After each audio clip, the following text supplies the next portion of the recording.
و نصلی علی رسول الکریم۔ میں ہوں نواز رضا۔ آج ہم آپ کے ساتھ 3-4 موضوعات ہیں وہ شیئر کریں گے۔ وفاقی حکومت ابھی تک پرسکون ماحول میں نہیں جا سکی۔ ابھی تک ایسا لگتا ہے کہ حکومت اپنے آپ کو خطرے میں محسوس کر رہی ہے۔ اس لیے ایک بار پھر وزیر اعظم عمران خان نے اتحادی جماعتوں سے مذاکرات کرنے کے لیے 4 کمیٹیاں قائم کر دی ہیں۔ اس سے مطلب یہ ہے کہ حکومت ابھی تک پریشان کن صورتحال میں سے دوچار ہے اور وہ اتحادی جماعتوں کو راضی کرنے کی کوشش میں مصروف ہے۔ MQM نے ایک اپنا اور وزیر وفاقی کابینہ میں لینے کی حکومت کو ڈیڈ لائن دی ہوئی ہے، اور میرا خیال ہے کہ حکومت شاید آنے والے دنوں میں MQM کو راضی کرنے کے لیے اپنا ایک اور وزیر حکومت میں شامل کرا لے گی۔ دوسری طرف دیکھا جائے تو حکومت کے تمام وزراء پریس کانفرنسوں میں مصروف ہیں۔ صبح شام وہ اپنی حکومت کی کارکردگی دکھانے کے بجائے اپنے سیاسی مخالفین پر الزام تراشی کرنے میں مصروف ہے، اور یہی اس کا ایجنڈا ہے، اور شاید وہ اسی ایجنڈے پر اپنی آئندہ آنے والی مدت بھی گزارنا چاہتے ہیں۔ وہ اپنے سیاسی مخالفین کو چور ڈاکو قرار دے کر وہ اپنا کاروبار حکومت چلانا چاہتے ہیں۔ آج ہی شہزاد اکبر صاحب جو احتساب کے بارے میں بھی اور داخلہ کے بارے میں بھی وزیر اعظم کے معاون ہیں، انہوں نے ایک پریس کانفرنس کی ہے۔ انہوں نے ایک بار پھر شریف خاندان پر الزامات کی ایک بارش کی ہے۔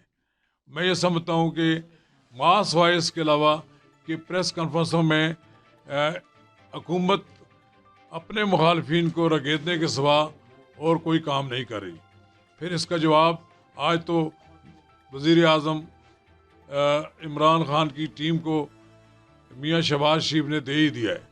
میاں شہباز شریف نے لندن میں ایک پریس کانفرنس کر کے ایک بات کھل کر کہی ہے، اور انہوں نے کہا ہے کہ میرے خلاف یا میرے خاندان کے خلاف جو الزام تراشی کی جا رہی ہے یہ سب ایک پروپیگنڈا ہے۔ انہوں نے ڈیلی میل کے رپورٹر ڈیوڈ روز اور ڈیلی میل پر مقدمہ ہائی کورٹ میں دائر کر دیا ہے۔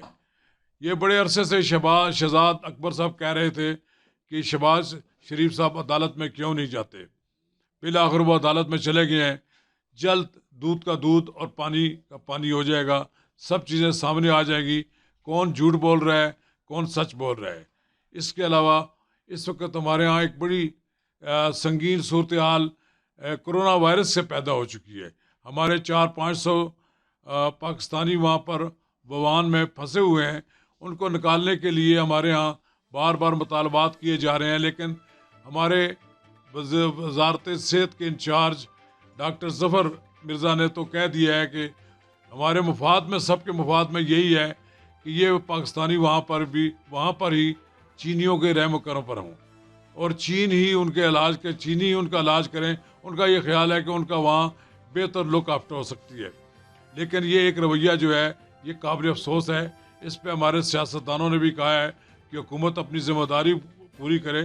جس طرح دوسرے ملکوں سے وہاں کے شہریوں کو وہاں کی حکومتوں نے نکال لیا ہے اور اپنے جہاز بھیج دیے ہیں، ہماری حکومت 2 جہاز بھیجنے کے لیے تیار نہیں ہے، اور یہ اس پہ بڑی لیدے ہو رہی ہے۔ اور میں سمجھتا ہوں کہ پاکستان کے عوام کی پریشانی بھی یہ ہے کہ اگر وہاں سے پاکستانی جو محفوظ طریقے سے آ سکتے ہیں پاکستان میں تو انہیں لانا چاہیے۔ میاں شہباز شریف نے بھی ایک بیان دیا ہے کہ حکومت کو اپنی ذمہ داری محسوس کرنی چاہیے اور ان کو وہاں سے نکالنا چاہیے۔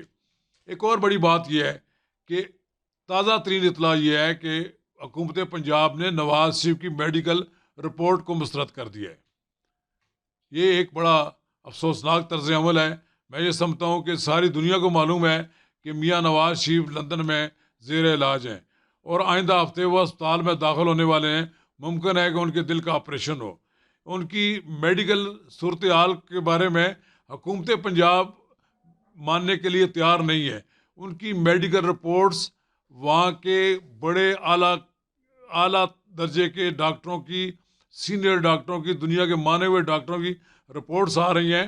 اس کو اگر ہمارے ہاں حکومت پنجاب میں دباؤ کے تحت تسلیم کرنے کے لیے انکار کر دیا ہو تو میرا خیال ہے یہ افسوسناک طرز عمل ہے۔ اس پہ سیاست نہیں کرنی چاہیے۔